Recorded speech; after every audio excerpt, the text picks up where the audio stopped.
Good morning, sports fans. Today is Friday, April 3rd, 2026. I often start these shows and it's a little bit rough, a little around the edges. I think my intro definitely needs some work. I definitely need to get my reps in.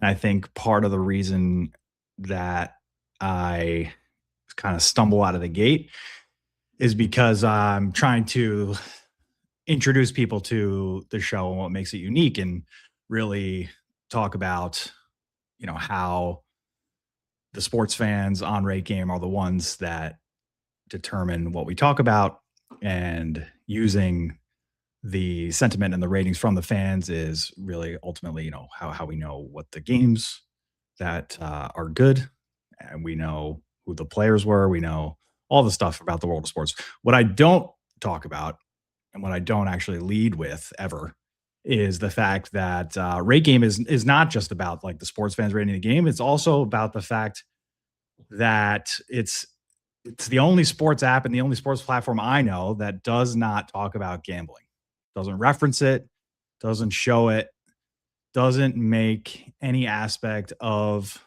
the program, the app, about what any other platform or program or commercial or sports game or package does. And so I think for a long time, and we have a conversation about this all the time. It's like, do we want to alienate those people? Do we want to come out and say we are not for the gamblers? Gamblers are bad. Gambling is you know looked down upon.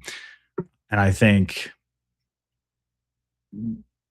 sure, like there's definitely an aspect of that, but more so than anything, I think for me personally, it's telling my story and saying like, hey, this actually used to be something that I struggled with and had a problem with, and the reason why I'm doing this now is because I want to change.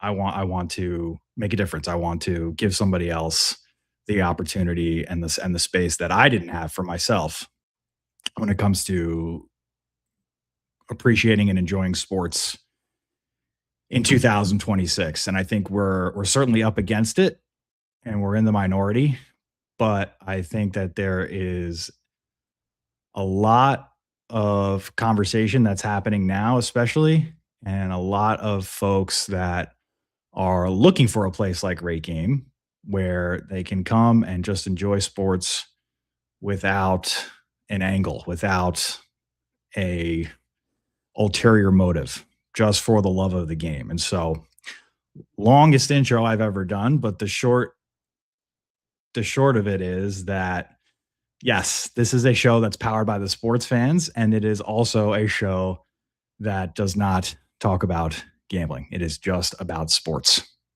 for the love of the game. And it's because I made it that way. I built it for me selfishly. And I soon realized that I'm not alone. There's other sports fans that also love sports just for sports, just like me. And so in that discovery and in that journey, I found that sense of community. And I found a way to get back to sports for just like the childlike wonder of it all. Honestly, it sounds so corny and cliche, but there's just a lot of moments in time in my life that I look back on where I was a child, I was a teenager. There was gambling was not even didn't even know what it was.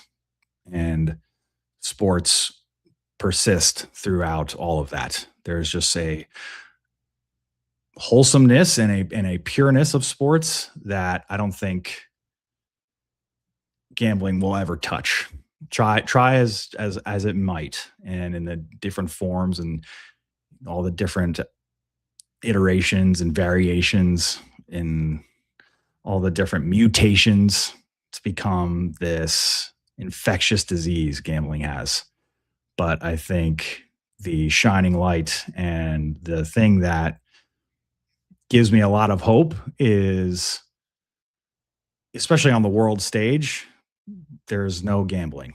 And in those moments, in those sports games, is some of the best theater and some of the best drama and some of the highest stakes that sport can provide is also where you'll find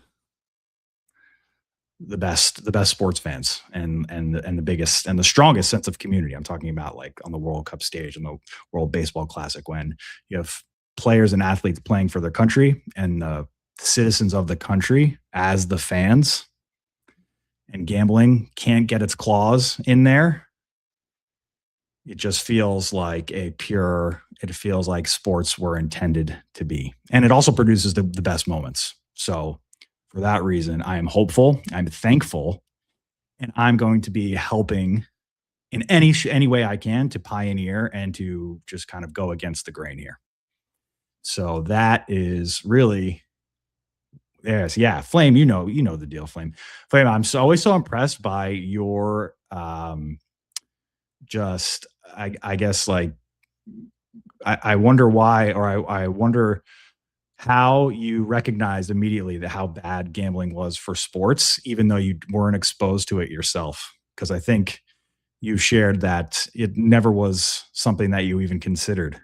So I wonder, is that just a are you just a product of your environment and the circumstance there? Is there like not gambling in Canada as much as there is here?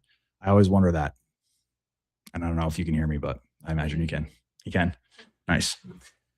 So yeah, so I think the show today and really what I wanted to talk about or what I wanted to touch on was today's the weekend of the Final Four, and it's Friday going into Final Four weekend. 3 years ago was a very dark time for me. It was pretty much the beginning of the end. So 48 hours from today, from today, 3 years ago, was when I essentially bottomed out. I had my last run with gambling, and I wrote about it. I wrote this long form piece, and I called it the Final 48. And there's really two ways that I'm thinking about this. So you have the Final 48, which is the now we know the 48 countries that are going to be playing this summer in the World Cup, and it was the final 48 hours for your boy. So that's a little breadcrumb for you, and this will be on the website, on RateGame's website, just in the article section for anybody curious enough to read it. In the app too, we'll put it in the app. Definitely, yeah, we'll make sure that it makes its rounds. So if you're a reader, I encourage you please to read this because I wrote it first and foremost, and I took a lot of time and great care to tell you about my story and also to say that yeah, it's pretty bleak out there, especially when you have the emergence of the prediction markets and the gambling companies following suit, trying to exploit this little loophole so that they can become legalized in all of the greater 48 states in America. And then you have, I talked about these mutations and these variations. We've somehow arrived at this place. And I'll just show this graphic where it's almost like, and I wrote this word for word, it's like a Black Mirror episode. Like what you're looking at here is the latest game from DraftKings where they've anonymized a an at bat. So basically, they somehow have gotten access to Major League Baseball's video archives, and they've stripped out the actual batter and the actual pitcher, and what remains is just the balls and strikes. And what they're saying to you, the consumer, their prey, is try and guess what the next pitch is going to be based on this at bat that might have taken place 10 years ago. It's like it's I don't even know what this is. I like looking at this and it's just like the most far-fetched, removed from humanity thing I've seen in quite some time. So that's what we're up against. And that's what I am going to be for the rest of my life, like up against this kind of sorcery.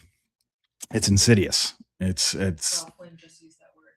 Did he? Yeah, he said make it. I didn't consider gambling. Read it out loud. I can't see. My dad is the reason I never considered gambling. My dad works in finance. Growing up, he told financial horror stories about people running their lives through short-sighted decisions. He and I have shared frustration how insidious and poisonous gambling has become in sports. We both recognize how it destroys lives, but he gave me that perspective. Very good. Well, consider yourself very lucky, Flame, to have such a positive influence in your father. He's absolutely right. You guys are absolutely right. So I think, yeah, the piece goes on, and I go on to just share the moments in time in this year in 2026 that have shown a light on the ways in which sports, even with all of this going against it and all of the leagues, I think now in over their heads. I think truthfully, I think the leagues didn't understand what was happening, and I think it all happened so quickly that now they are in a place of they're kind of beholden to the gambling companies. And it happened so quickly that I think they're trying to figure out how they can get out of it. And it's not going to be easy because they're probably in a lot of contracts and a lot of legal paperwork that would make it tough for them to. And also, they need the money. Like the gambling companies have all this money, so it's just a very bad situation. But then you kind of like get to the global stage as you kind of like move away from the leagues and you get to these world tournaments, which thank God that's what the World Cup is. You have this like, not even to say that FIFA's not corrupt because it's probably the most corrupt thing of all time, but at least there's no gambling partner. And so as we, kind of enter the summer here and we looked at the World Cup, it gives me peace of mind that we won't have to sit through these ridiculous gambling commercials with, really sad to say, like, somebody I've looked up to my entire life in LeBron James. Like, what is that guy doing in Kevin Hart? Two guys that I imagine a lot of people look up to. Like, why they don't need the money? Like, why are they doing a DraftKings commercial? Like, does nobody say to them, like, you guys, like, I just don't know if this is the best look for their image? Do they care about their image? I guess not. So I think, I think the 3 months that we've made it through so far, this being the fourth month of 2026, have each step of the way shown me that the summer is going to be one for the memories in the best way possible. And that is because we are entering the best possible sports fandom, which is when you root for the place from which you came, the pride of a nation, and for the love of the game. And so that's what we've been working on for the last 2 years. And we're about to go all in, about to give it our all. Make sure that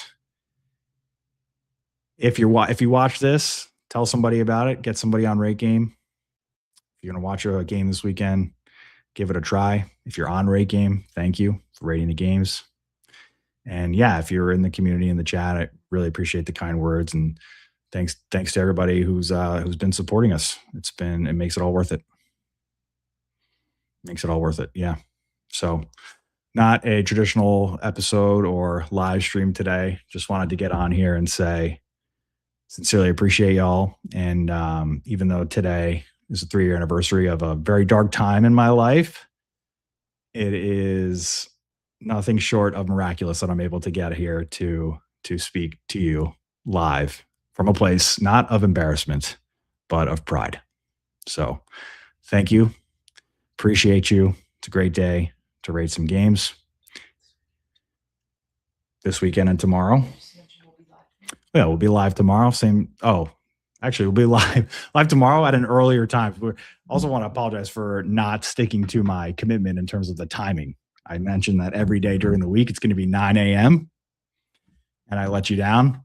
I had to do some polishing and some writing this morning just to get it out the door. So that won't happen going forward. We'll be here Monday through Friday, 9 a.m. during the week, 10 a.m. Saturday, Sunday. Right? Yeah.